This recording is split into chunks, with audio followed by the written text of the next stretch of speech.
కృపాసత్య సంపూర్ణుడైన క్రీస్తు నామమున మీకు శుభం. మన పాఠం ప్రసంగి గ్రంథం 6వ అధ్యాయం. సావధానంగా వినండి. మొదటి వచనం. సూర్యుని కింద దురవస్థ ఒకటి నాకు కనపడింది. అది మనుష్యులకు బహు విశేషముగా కలుగుతున్నది. దేవుడు ఒకనికి ధనధాన్య సమృద్ధిని, ఘనతను అనుగ్రహిస్తాడు. అతడు ఏమేమి కోరినా అది అతనికి తక్కువ కాకుండా ఉంటుంది. అయినా దానిని అనుభవించటానికి దేవుడు వానికి శక్తిని అనుగ్రహించడు. అన్యుడు దాన్ని అనుభవిస్తాడు. ఇది వ్యర్థముగాను గొప్ప దురవస్థగాను కనపడుతున్నది. ఒకడు 100 మంది పిల్లలను కని దీర్ఘాయుష్మంతుడై చిరకాలము జీవించినా అతడు సుఖానుభవము నెరుగక తగిన రీతిని సమాధి చేయబడకుండా ఉండిన ఎడల వాని గతి కంటే పడిపోయిన పిండము గతి మేలని నేననుకుంటున్నాను. అది లేమిడిలో నుండి వచ్చి చీకట్లో పడిపోతుంది. దాని పేరు చీకటి చేత కమ్మబడింది. అది సూర్యుణ్ణి చూచినది కాదు. ఏ సంగతి దానికి తెలియదు. అతని గతి కంటే దాని గతి నెమ్మది గలది. అట్టివాడు 2000 సంవత్సరాలు జరిగినా బ్రతికినా మేలు కానక ఉన్న ఎడల వాని గతి అంతే. శ్రోతలు వింటున్నారా? ఈ అధ్యాయంలో సొలొమోను అన్వేషణ ముగిసింది. తృప్తి కోసం అన్నీ అనుభవించి ఇంకా తనివి తీరక అంతా వృధా అని చివరి మాట చెప్పి తన ప్రసంగం ముగించాడు. మంచి ఆరోగ్యము కలిగి వేళకింత కడుపు నిండా అన్నం తిని హాయిగా ఉంటే చాలు. ఎంతో ఐశ్వర్యముండి ఏదీ తినలేక రోగిగా ఏదో పథ్యం మెతుకులు తిని చస్తూ ఉండేవానికి ఏమనిపిస్తుంది? అంతా వృధా, వ్యర్థం. సొలొమోను పరిశోధన ఫలితము ఇదే. ఏది శాశ్వతం? ఏమిటి ఈ పరిస్థితులు? వీటి వైవిధ్యం, వైరుధ్యం. లక్షాధికారైనా లవణమన్నమే కాని మెరుగు బంగారము మింగబోడు. ఎంత ఐశ్వర్యవంతుడైనా రోజుకు 3 సార్లు తింటాడు. ఒకే మంచం మీద పడుకుంటాడు. బీదవాడి కంటే తానెక్కువ కాలం బతకడు. ధనవంతుడు గనుక ఎందరు డాక్టర్లను పెట్టుకోగలడు. ఖరీదైన ఔషధాలు సేవించగలడు. చచ్చేటప్పుడు తాను వెళ్ళిపోతూ అన్నీ ఇక్కడే వదిలిపెడతాడు. తనతో ఏమీ తీసుకుపోలేడు. అలా తీసుకుపోవడానికి వీల్లేదు. యోబు ధనికుడు. చివరికి అతడేమన్నాడు? నేను ఈ లోకానికి వచ్చేటప్పుడు ఏమీ తేలేదు, వెళ్ళిపోయేటప్పుడు ఏమీ తీసుకుపోలేదు. సొలొమోను ఇంత పరిశోధన చేసి అదే మాట అన్నాడు. ఆ మాటకొస్తే సొలొమోను పరిశోధన కూడా వ్యర్థమే. ఇక్కడ సుఖము లేదు, అక్కడ శాంతి లేదు. అనేకులు ఈ ప్రసంగిలాగా శూన్యంలో బతికి బాధపడలేక అఘోరిస్తున్నారు. ప్రభు అంటున్నాడు, ప్రయాసపడి భారము మోసే సమస్త జనులారా, నా వద్దకు రండి, నేను మీకు విశ్రాంతి కలుగచేస్తాను. నీ ప్రాణానికి నా యందు ఎంతో విశ్రాంతి. 7వ వచనంలో ప్రసంగి ఇంకా అంటున్నాడు, అందరూ ఒక స్థలానికే వెళ్తారు గదా, మనుష్యుల ప్రయాసమంతా వారి నోటికే గదా, అయినా వారి మనస్సు సంతుష్టి నొందదు. బుద్ధిహీనుల కంటే జ్ఞానుల విశేషమేమిటి? సజీవుల ఎదుట బ్రతకనేర్చిన బీదవారికి కలిగిన విశేషమేమి? మనస్సు అడియాసలు కలిగి తిరుగులాడటము కన్నా ఎదట ఉన్న దానిని అనుభవించడమే మేలు. ఇది వ్యర్థమే. గాలికై ప్రయాసపడినట్లే. ముందుండినది బహుకాలం క్రిందటనే తెలియబడింది. ఆయా మనుష్యులు ఎట్టివారవుతారో అది నిర్ణయమైంది. తమకంటే బలవంతులైన వారితో వారు వ్యాజ్యమాడజాలరు. పలుకబడిన మాటలలో నిరర్ధకమైన మాటలు చాలా ఉంటాయి. వాటి వలన నరులకు ఏమి లాభం? నీడవలే తమ దినములన్నీ వ్యర్థముగా గడుపుతారే కాని వేరే ప్రయోజనమేమీ లేదు. వారి బతుకునందు ఏది వారికి క్షేమకరమైనదో ఎవరికి తెలుసు? వారు పోయిన తరువాత ఏమి సంభవిస్తుందో వారిలో ఎవరు చెప్పగలరు? ఈ విధంగా ప్రశ్నలడిగే ప్రసంగికి చిట్టచివరికి యేసే జవాబు అనే ప్రత్యక్షం అవ్యక్తంగా గోచరించింది. యేసుక్రీస్తే అన్ని సమస్యలకు పరిష్కారం. అన్ని యథార్థ ప్రశ్నలకు యేసుక్రీస్తే సజీవమైన, శక్తిభరితమైన జవాబు. మానవుని జ్ఞానంలో ప్రశ్నలన్నిటికీ జవాబులు దొరకవు. మన విద్యకు, తెలివికి మితులున్నాయి, హద్దులున్నాయి. జీవితమంటే ఏమిటో నీకు అర్థం కావాలంటే దేవుని వాక్యమనే బైబిలు నీకు కావాలి. దేవుని వాక్యమందు మన జీవమునకు, భక్తికి అవసరమైనదంతా దొరుకుతుంది. మనం చేసేదంతా ఎంత విలువైనదో నిర్ణయించేవాడు దేవుడు. ఆయనే మన తీర్పరి. ఈ సంగతి మనం మొట్టమొదట గ్రహించాలి, నమ్మాలి. మనం అప్రమత్తులమై బాధ్యతాయుతంగా బ్రతకాలి. ప్రతిరోజు ఆయన మనకు సమీపంగా ఉండి మనం చేస్తున్నదంతా పర్యవేక్షిస్తున్నాడు. యేసు నేతృత్వానికి, పరిశుద్ధాత్మ నడుపుదలకు లోబడాలి. నీవు దేవుని బిడ్డవు గనుక దేవుని జ్ఞానమే నీకు సంక్రమిస్తుంది. ఈ పాఠంలో సొలొమోను రాజు యొక్క పరిశోధనా ఫలితమిదే.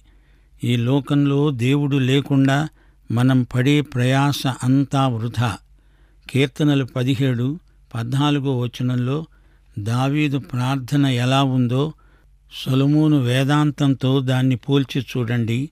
దేవా, లోకుల చేతిలో నుండి ఈ జీవిత కాలములోనే తమ పాలు పొందిన ఈ లోకుల చేతిలో నుండి నీ హస్తబలము చేత నన్ను రక్షించు. నీవు నీ దానములతో వారి కడుపు నింపుతున్నావు. వారి కుమారులు అందరూ తృప్తి నొందుతారు. తమ ఆస్తిని తమ పిల్లలకు విడిచిపెడతారు. అకాల సంభవమై కంటబడక ఉన్న పిండము వంటి వాడనై లేకుండా పోయేవాణ్ణే. వెలుగు చూడని బిడ్డల వలె లేకుండా పోయేవాణ్ణే. సొలొమోను యొక్క పరిశోధన ప్రసంగ వ్యాసంలో యోబు గ్రంథపు మాటలు అక్కడక్కడా వినపడుతున్నాయి. ఇంకా ఎక్కువ కాలం బతకాలని, తమ జీవితకాలము మరింత పొడిగించుకుందామని చాలామంది తాపత్రయపడతారు.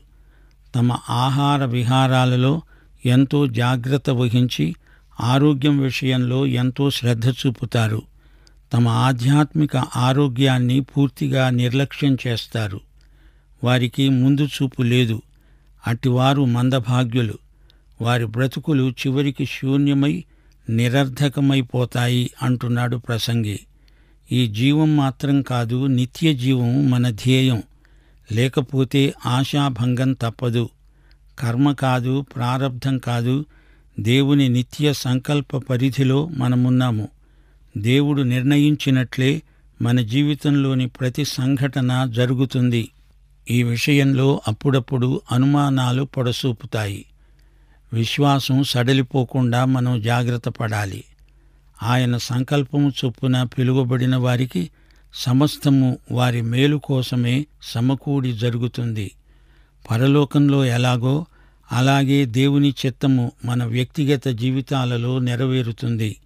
దీనికి ఇహపరములలో తిరుగులేదు. మన భవిష్యత్తంతా ఆయనకు తెలుసు. ఆయన నిన్ను నన్ను నడిపిస్తున్నాడు. ఎక్కడికి తీసుకువెళ్తున్నాడు? ఆయనతో ఈ విషయమై వాదించడం కేవలం అవివేకం. ఏ రోజుకు ఆ రోజు, ఏ నిమిషానికి ఆ నిమిషం ఆయనను నిశ్చింతగా వెంబడించటమే మన పని. ఏ రోజు లెక్క ఆ రోజుతో ముగిసినట్లే. అలాగే మనం బ్రతుకుతూ ఉండాలి. భవిష్యత్తులోకి చూచే ప్రయత్నం చెయ్యకు. ప్రియ సోదరీ సోదరులారా, నడిపించేవాడు నీ సృష్టికర్త అయిన దేవుడు. అలాంటప్పుడు నీకెందుకీ తొందర? నడిపించే ప్రభువు వెంట చక్కగా నడువు. నీకున్నదేదో కృతజ్ఞతతో స్వీకరించి అనుభవించు. తృప్తిగా బ్రతుకు. ఉన్నది బాగా లేదని అసంతృప్తితో దీనికంటే మంచిదేదో దొరుకుతుందని అటూ ఇటూ దిక్కులు చూడకు. నీకు దేవుడు ఇప్పుడు ఇచ్చిందేదో దాన్ని తీసుకొని సంతోషించి ఆనందించు. సోమరివి కావద్దు. నిర్లిప్తంగా, బాధ్యతారహితంగా ప్రవర్తించవద్దు. ఆయన నీకిచ్చింది, నీ చేతిలో ఉన్నది ఏదో దాన్ని సద్వినియోగపరచు. మత్తయి శుభవార్త 25వ అధ్యాయం 14 నుండి 30వ వచనం వరకు యేసు ప్రభు సందేశమిదే. 5 తలాంతులు, 2 తలాంతులు, 1 తలాంతు. ఈ విధంగా యజమాని సేవకులకిచ్చాడు. ఎవరి సామర్థ్యము చొప్పున వారికిచ్చాడు. 5 తలాంతులు గలవాడు దాన్ని 10 తలాంతులుగా వృద్ధి చేసుకున్నాడు. 2 తలాంతులు 4 అయ్యాయి. 1 తలాంతే ఉన్నవాడు దాన్ని పూడ్చిపెట్టాడు, దాచిపెట్టాడు. వృద్ధి చేసిన వానికి యజమాని నమ్మకమైన మంచి దాసుడు అని ప్రశంసా వాక్యం పలికాడు. కొంచెములో నమ్మకంగా ఉన్నవానికి గొప్ప బాధ్యతలు అప్పగించాడు. 1 తలాంతే గదా అని దాన్ని పూడ్చిపెట్టిన వానికి యజమాని గద్దింపే మిగిలింది. ఆ 1 తలాంతు అతడి వద్ద నుండి లాక్కొని 10 తలాంతులున్న వాడికి ఇవ్వండి అన్నాడు. ఇది దేవుని రాజ్యసూత్రం. వాడుక చేత తలాంతులు వృద్ధి అవుతాయి. నీ చేతిలో ఉన్నది అనుభవించు. చేతికి చిక్కిన అవకాశం జార విడుచుకోవడం అవివేకం. లేనివాడు ఇంకా లేకపోయేనే అని ఏడుస్తాడు. కలిగినవాడు ఉన్నదానిలో సగం కూడా అనుభవించలేక ఏడుస్తాడు. ప్రసంగి అంటున్నాడు, జీవితం ఒక నీడలాగా త్రుటిలో తొలగిపోతుంది. భవిష్యత్తు నీకు కనిపించదు. మరుక్షణం ఏమి జరగబోతోందో నీకు తెలియదు. దేవుని సంకల్ప పరిధిలో ఈ రోజు ఉన్న అవకాశాలను సద్వినియోగం చేసుకో. దేవుని ఆశీర్వాదాలను ఎప్పటికప్పుడే అనుభవించు. ఆ విధంగా భవిష్యత్తు కోసం నీవు బాగా సిద్ధపడగలవు. ఇది ప్రసంగి యొక్క ప్రసంగ సారాంశం. తాము చేపట్టిన పనిలోనే తృప్తి, ఆనందం చూడగలిగితే ఇంకా కావలసిందేముంది? అది గొప్ప ఆశీర్వాదం. అయితే చాలామంది అలా చెయ్యలేరు. అలాంటి వారి జీవితం నిస్సారమైపోతుంది, అర్థం లేనిదిగా కనిపిస్తుంది.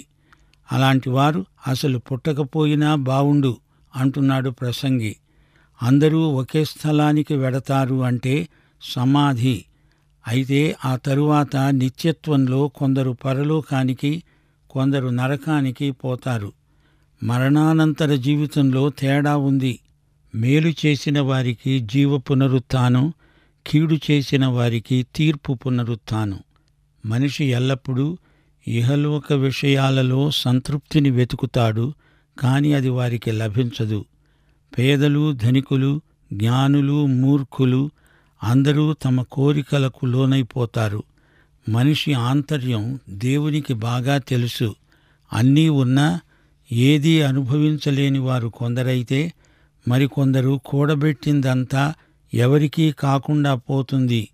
ఇలాంటి పరిస్థితులు సొలొమోనుకు అర్థం కావటం లేదు. అంతా అయోమయంగా కనిపిస్తోంది. ఒకరి కష్టఫలములోకి మరొకరు ప్రవేశిస్తారు.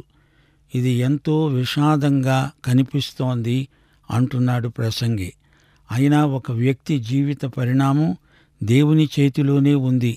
ఐశ్వర్యము ఎంతో కలిగి ఉండి దానిని చూస్తూ ఉండిపోవలసిందే కాని కొందరికి దానిని అనుభవించే యోగ్యత లేదు. అది మానసికంగా చాలా బాధ కలిగిస్తుంది. అలాంటి వ్యక్తి అసలు పుట్టకుండా ఉన్నా బాగుండేది. ఎంతో ధనధాన్యాలు ఉంటాయి, సంతానం కూడా ఎంతోమంది ఉంటారు, ఎన్నో సంవత్సరాలు బ్రతుకుతారు.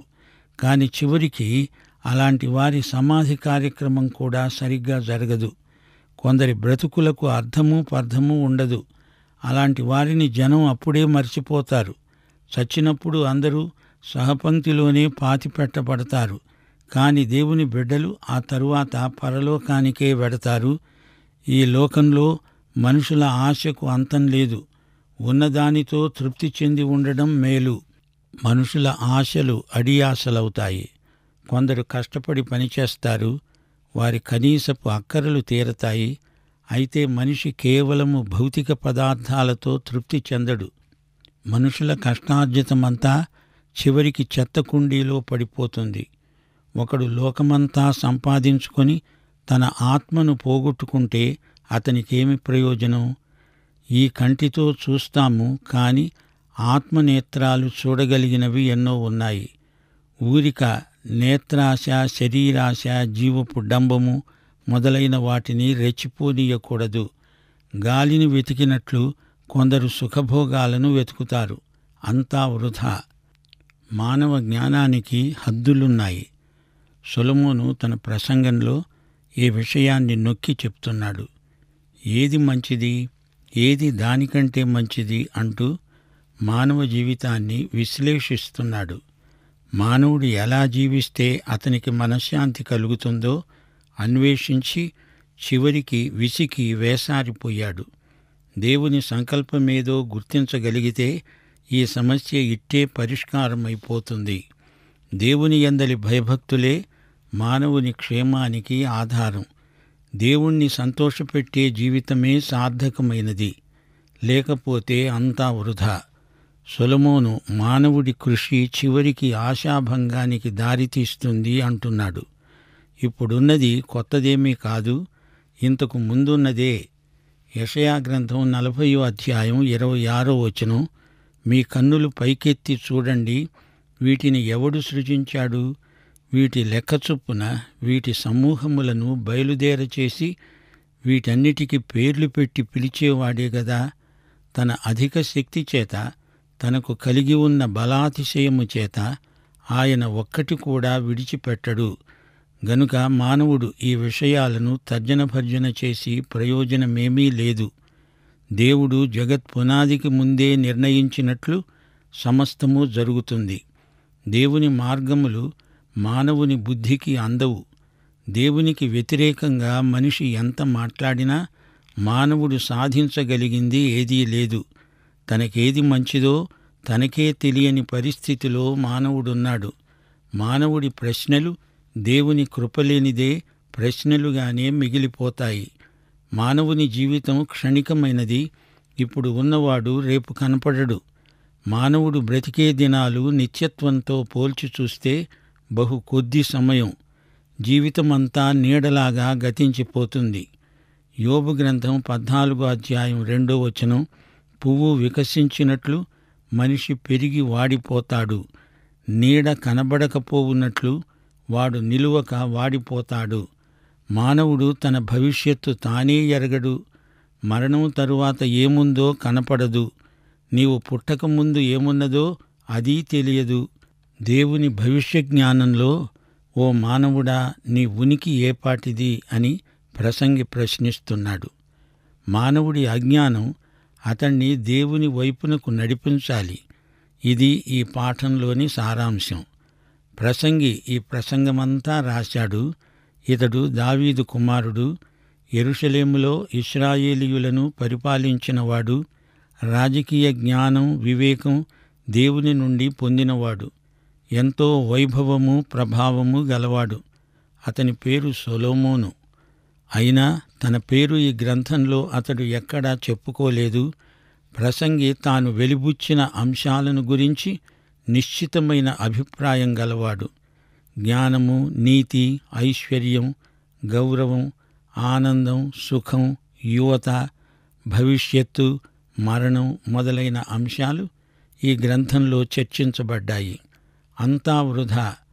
గాలి, ఆవిరి అనే ఉపమానాలతో గ్రంథం నిండిపోయింది. మానవుడి కష్టాన్ని, కృషిని గురించి సొలొమోను ఎందుకింత తేలికగా మాట్లాడుతున్నాడు? సొలొమోను దృష్టిలో పనికి శాశ్వతమైన విలువ లేదు. మానవుడి స్వయం కృషిలో అసంతృప్తి బీజాలు ఉన్నాయి. మనుషులు పని విషయంలో పోటీపడి మనస్పర్ధలు పెంచుకుంటారు. పని ఉద్దేశ్యం కేవలం డబ్బు సంపాదనే అనుకుంటారు. ఎంత పని చేసినా కొందరు మనుషులు ఇంకా చెయ్యాలని పని నిషాలో పడిపోతారు. దేవుడు నిర్ణయించిన పని చేసేవారికి ఆయన రాజ్యము, నీతి ముఖ్యమనిపిస్తుంది. లేకపోతే మనిషి పని అంతా వృధా. పని మనిషి కోసం గాని మనిషి పని కోసం కాదు, దేవుని మహిమ కోసం. చాలా చోట్ల పనివారు కఠినులైన తమ యజమానుల క్రూరత్వానికి గురై నష్టపోయిన వారున్నారు. కొందరు పనిభారం చేత కుంగిపోయిన వారు ఉన్నారు. అందుచేత మన పనికి యేసు ప్రభువే దేవుడు.